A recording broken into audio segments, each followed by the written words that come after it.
तो प्यारे बच्चों नमस्कार। आज हम लोग जानेंगे गुलाम का नियम क्या होता है, इसकी निर्वात में क्या होता है, इसका कांस्टेंट क्या होता है, ये सब जानेंगे हम लोग। गुलाम होता क्या है, गुलाम के नियम क्या होते हैं, इसके बारे में हम लोग जानेंगे। ठीक है, तो सबसे पहले जानते हैं गुलाम का नियम क्या होता है।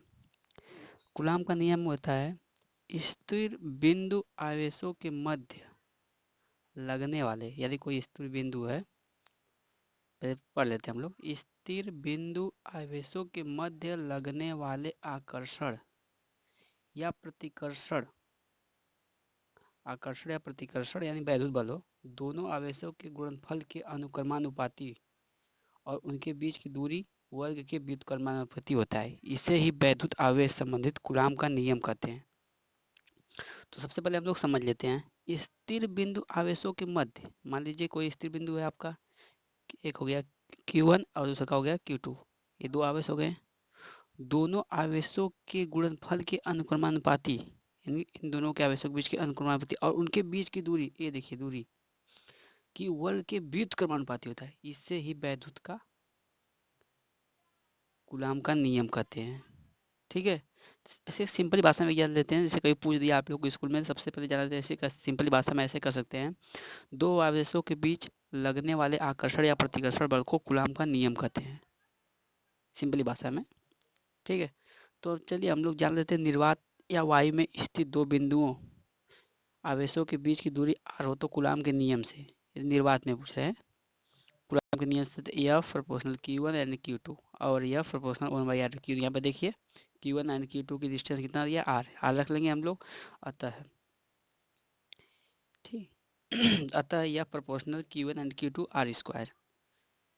तो F is equal to K constant, G1 and G2 r square. ठीक है दोस्तों, जहाँ एक K एक नियतांक है जिसे कूलाम नियम कहते हैं, सॉरी, जहाँ K एक नियतांक है जिसे कूलाम नियतांक कहते हैं। निर्वात व वायु में, निर्वात या वायु के लिए कूलाम नियतांक K की वैल्यू क्या होती है, 1/4 pi epsilon naught is equal to, यानी इसकी वैल्यू क्या होती है 9 × 10⁹ न्यूटन मीटर स्क्वायर अपान या पर सेंटीमीटर स्क्वायर। ठीक है, और आगे चलिए जान लेते हैं हम लोग आगे क्या होता है, वहीं से स्टार्ट करते हैं। जहाँ एप्सिलॉन नॉट निर्वात या वैद्युत की शीलता है, क्या है, वैद्युत की शीलता है, तो F बराबर, ये देखिए यही है कूलाम का नियम, F बराबर 1/4 pi epsilon not Q1 and Q2 upon R2 into N Newton.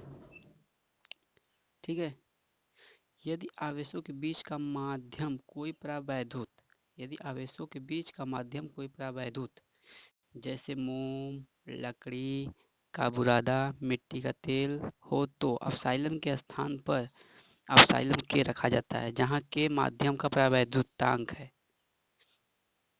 अतः परावैद्युतांक माध्यम के लिए आवेशों के बीच लगने वाले वैद्युत बल, ये देखिए यह बराबर, जब कोई माध्यम दिया है, जैसे क्या दिया है, मोम की लकड़ी दिया है, मोम की लकड़ी का बुरादा दिया, मिट्टी का तेल दिया हो, तो वहाँ पे एप्सिलॉन के स्थान पे क्या लिखते हैं हम लोग, ए लिखते हैं, एप्सिलॉन नॉट के लिखते हैं। यहाँ पे हो जाएगा, आप लोग देख सकते हैं, F is equal to 1/4 pi epsilon के Q1 Q2 upon R square into N। परावैद्युत के लिए epsilon is equal to, epsilon जब परावैद्युतांक हो तो एप्सिलॉन 0 के इज इक्वल इतना हो जाएगा, तो F is equal to 1/4 pi epsilon 0, जहाँ एप्सिलॉन परावैद्युत माध्यम की वैद्युतशीलता है। ठीक है, वैद्युतशीलता है।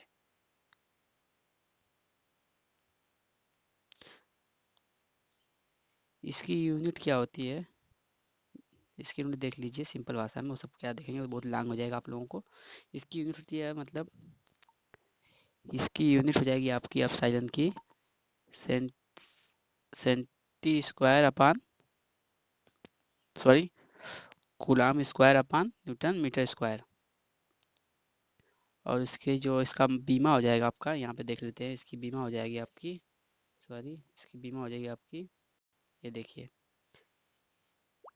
डायमेंशन ऑफ अपसाइलन नॉट की बीमा हो जाएगी आपकी, एम की पावर -1, एल की पावर -3, A2 AT4, ये आपकी बीमा हो जाएगी। और इसका जो अपसाइलन का मात्रक होता है, मान कितना आएगा अपसाइलन का मान, देखिए 8.85 into 10⁻12 coulomb square newton metre square.